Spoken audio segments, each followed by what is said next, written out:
It's late in the year 2000, I think close to Christmas. I go around to a friend's house after school and he wants to show me this new game we've been playing, Tony Hawk Pro Skater 2 for the PS1. At first, being a totally not dope 6-year-old, I thought my friend had picked up a dull sports title like Tiger Woods Golf or something akin to the leisurely dance that is bowls, but oh no.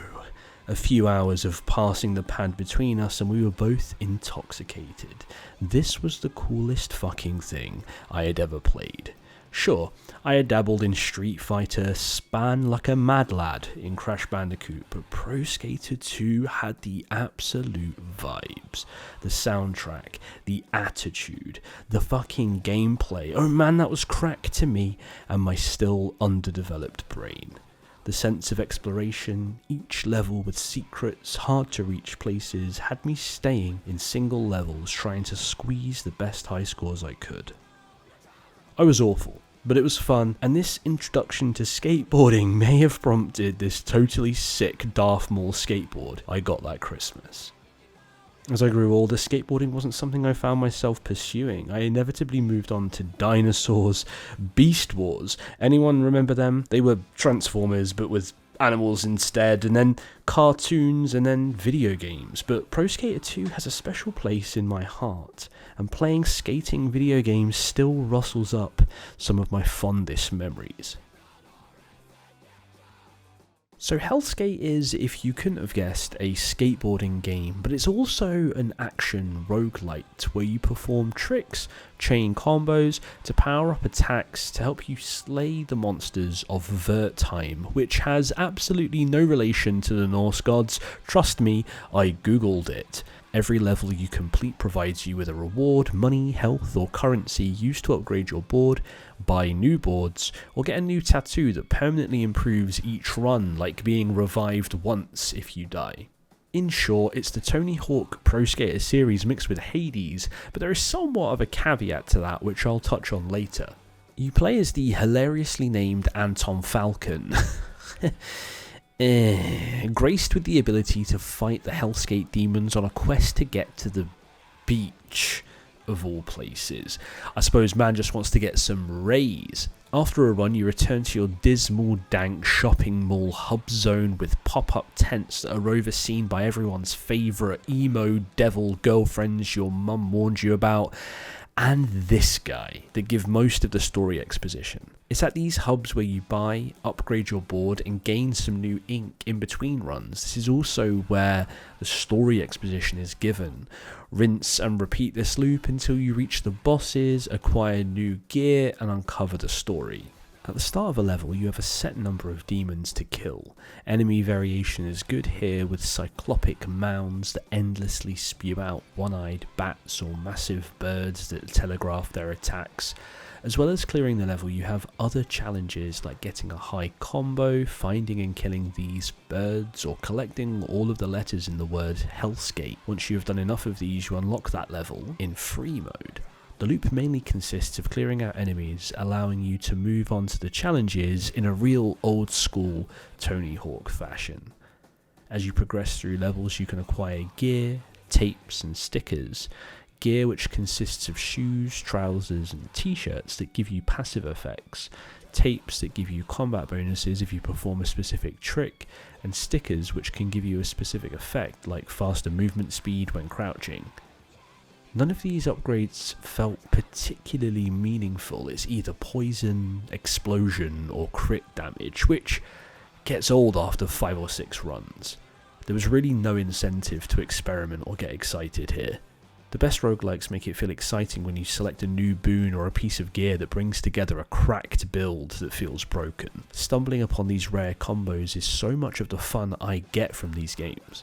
Sadly, I didn't have this feeling in my short time with Helskate. It was by no means a bad combat loop, but the roguelike nature of the game kind of seems unnecessary. At this stage, I would prefer a more traditional curated experience with long-term progression. In this current iteration, the roguelike elements just aren't capturing me. A recent game that had an excellent take on combat and skating, albeit Roller skating was rollerdrome. Rollerdrome requires you to perform tricks to reload your guns, making combat actually impossible if you don't perform tricks. This is completely different to Helskate. Tricks as they pertain to combat seem win more, and in what I played so far, completely unnecessary for victory. You can still whack away and execute your heavy attacks without performing any tricks. Of course, this could change as we get deeper into the game and difficulty ramps up, but for now there is no impactful incentive to do tricks to aid in any of the combat. This is really an easy fix if they make the bonuses more rewarding, make the enemies harder, or tie specific tricks to your ability cooldowns. Aesthetically, Helskate achieves the tone it's going for. Character designs have a stylized quirkiness and pop to them. The levels themselves harken back to the OG streets we skated back in the day, but the visual aesthetic is a big contrast to the writing and performances. This is wild. Everything's changing so fast. You were just my friend and now you have powers. We should do a demo. I can sell tickets. I'm trying to leave, Footage. Okay, yep. I hear you, but in case you haven't noticed, you're a bit hot to handle right now. Unfortunately, unlike a game like Hades, the dialogue peppered in between runs is underdeveloped, inconsequential, and honestly quite bland. The character designs look sweet, but their voiceover and personalities are uninspiring. The setup here does feel as though more will be revealed as we dive deeper into the narrative, but so far it's not grabbing me at all.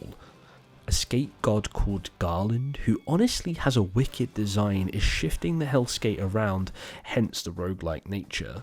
I'm not sure why, or why Anton wants to get to the beach. There is some history, some past animosity here which will be expanded on, I'm sure, but it's not a captivating start.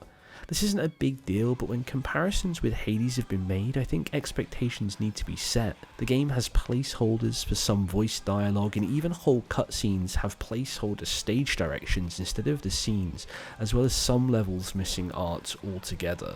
Sure, having levels blocked out without art is fine to get feedback. This is an early access game after all, but I would have suggested giving the first chapter a little bit more polish to give us a sense of what to expect as an early adopter.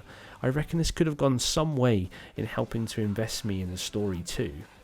I know it sounds as though I'm being overly negative about this game, but that's only because I actually love it so far and I can visualise what this game can be. It's a fun blend of action combat mixed with a more relaxing free skate sandbox that will have you stringing together combos to a banging soundtrack. Speaking of the soundtrack, Helskate is flush with great tracks, punky and thrashy.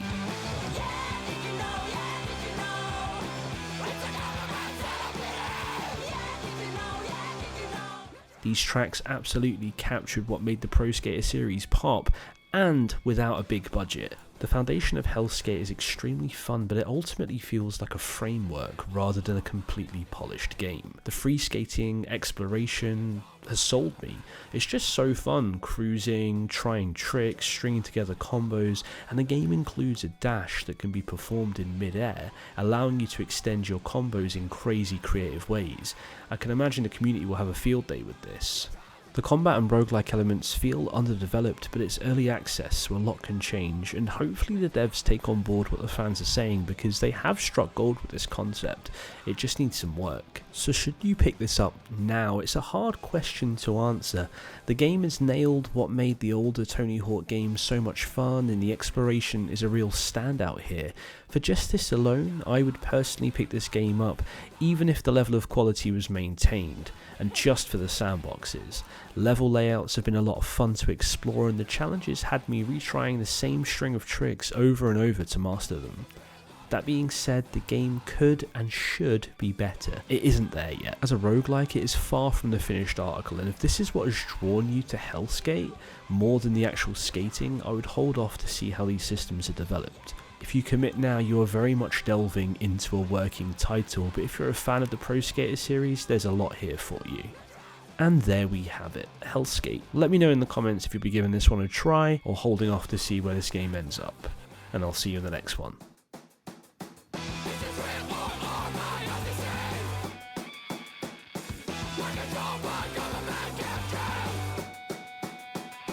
To the sun that I want Yeah!